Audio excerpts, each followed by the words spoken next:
Hey all, welcome back to my Year of the Horse vlog that I'm doing. And I've been very inconsistent. But anyway, here I am again. And one of the things I had said I was going to talk about were spiritual, kind of like what was coming up in my spiritual meditation moments, quiet time, prayer time, whatever we're calling it these days. And uh, I don't know. There's not been a whole lot that's been coming up for me as far as new things. And I know I said I was going to talk about theory of consciousness. I did just do a great interview though with somebody in my other podcast. So I don't know. After I edit that, maybe I'll post it over here too.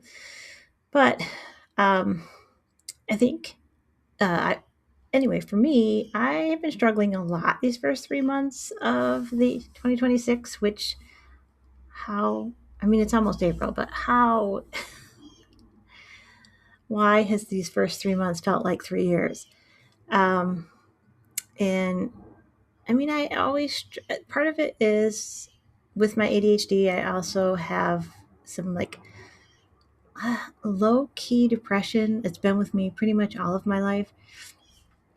It's like having a low grade fever. That's kind of how I describe it, right?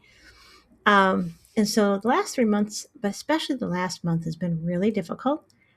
And I kind of thought it was just me, but really, I think it's just the state of the world. So I finally decided to give myself a little bit more grace. Of course, today it is 70 degrees and running hair.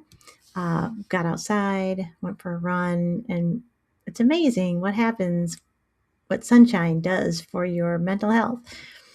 Highly recommend it, even though it's supposed to rain the rest of the week. But the following week, it is going to be sunny all week long. So get yourself out there. And even if all you do is sit on the porch for 10 minutes in the sunshine. Also, please excuse all of my stuff. I am in the middle of like 3 or 4 different sewing projects. And I started sewing. Oh man, it's only been, I don't think it's even been a year since I started sewing. And it's become my new hyperfixation.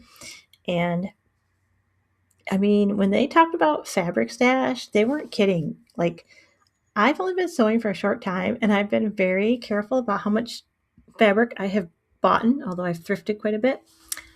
And it really piles up after a while, especially if you're not paying attention.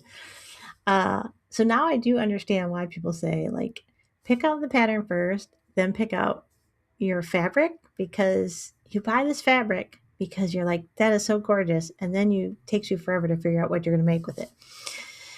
But some of my new projects are helping me get that taken care of.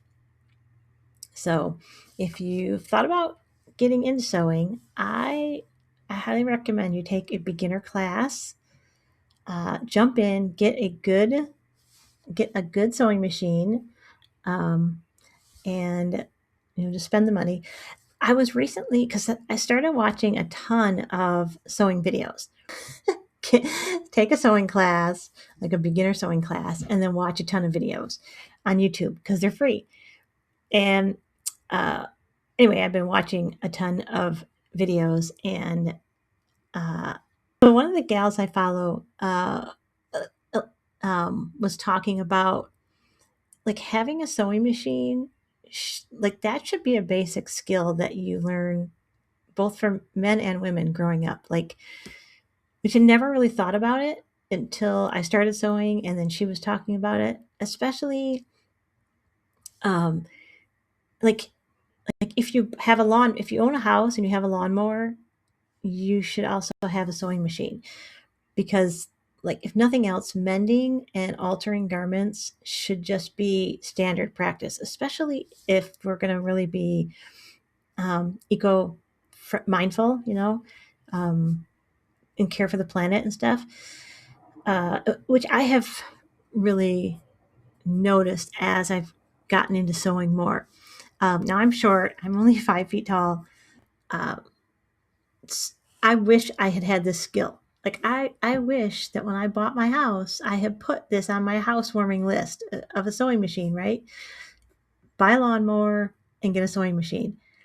I can't, the amount of money I would have saved myself over the years of just being able to alter a pair of pants myself or a skirt, um, even just making like pajamas for my kids and thrifting material. And anyway, I mean, it's not a cheap hobby, but having a sewing machine, if nothing else, because you are going to have garments in your life, definitely worth it. Um, so I don't know that that's necessarily coming out of my spiritual time, but I felt like uh, this this vlog series I'm doing, some of it is just like what's happening in my life, like things I'm discovering about myself as I go through this process. Um, but I will say that in my meditation time, I have been using tarot cards. Now, I know if those of you who are watching, if you happen to be Christian, I told you at the beginning of this, this is going to be a stretch for you if you're not progressive. And I found a couple of TikTok people who use this, and they really use it as insight and self-awareness, um, which okay, so let me tell you this, and then I guess I'm going to have to say something about the theory of consciousness in order to connect the two, because in my mind it makes sense. But one of the things I discovered is when you're doing tarot cards, you're really just reading yourself. So you pull a card and then you read what the card is about itself, and like how does that apply to your life, right? Obviously, it's going to apply to your life differently than it's going to apply to somebody else's life, and so anyway, obviously it's going to apply to me differently than it's going to apply to somebody else, because um, my situations are different, but they're also similar, right? I think Rob Bell says what the universal is found in the specific, and the specific is found in the universal. So it's one of those kind of things. It's like universal truths or self-awareness. And one of the things I've noticed is like, so I shuffle the deck every time, and but I keep pulling like the same cards. Like, what the heck? Um, like as if, God's like, no, we still need to talk about this. You still need to deal with this. You still need to work on this. Anyway, the reason I wanted to connect this to the theory of consciousness is because one of the things that Federico Fagin says about the theory of consciousness is that really when we understand quantum mechanics and quantum fields, that we kind of, in some ways, we make our own reality, right? Now, and that's why he's saying that there is such a thing as free will. Okay, now hold on with me here, right? Because nobody decides where they're going to be born. There's still systemic problems and systemic biases. So I'm not saying any of that, right? But he was using this idea of the slit test. I don't know if you've ever seen the slit test or heard about the slit test, where they send quarks through these different through these slits in the piece of paper, to try to figure out where they end up on the other side. And basically what they have determined is that when a quark moves through a quantum field, that it takes every possible path available, but we don't know what path it actually took until we see it.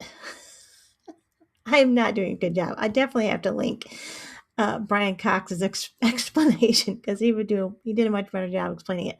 But basically, a quark tries every single path possible before it determines which one it's going to take.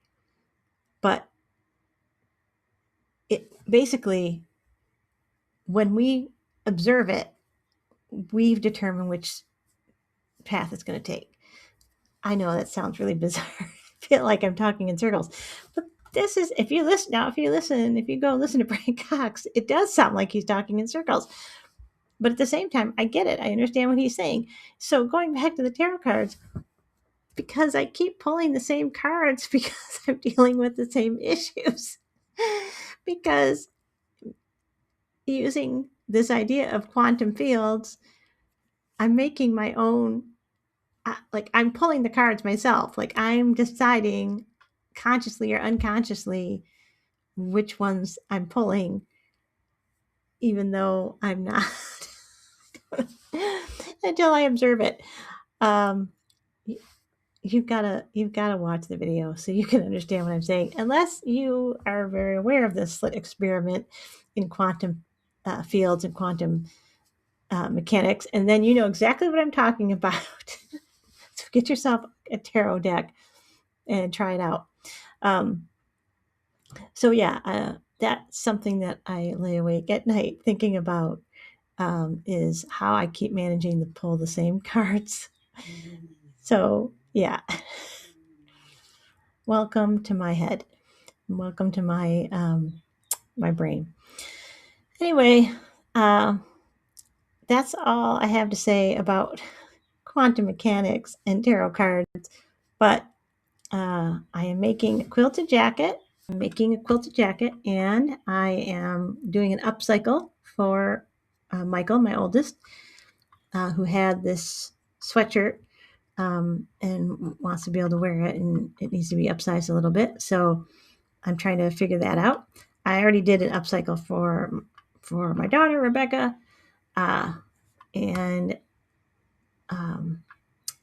yeah, and then I got myself some linen, a linen cotton blend for me to make some tank tops for the spring and summer because it's so hot at work.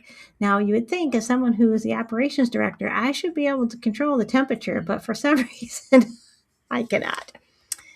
Yeah. So, anyway, that's all I have to say. I hope you're having a great year of the horse. They said, I'm a Taurus, and they said this is supposed to be my year, but so far it has sucked.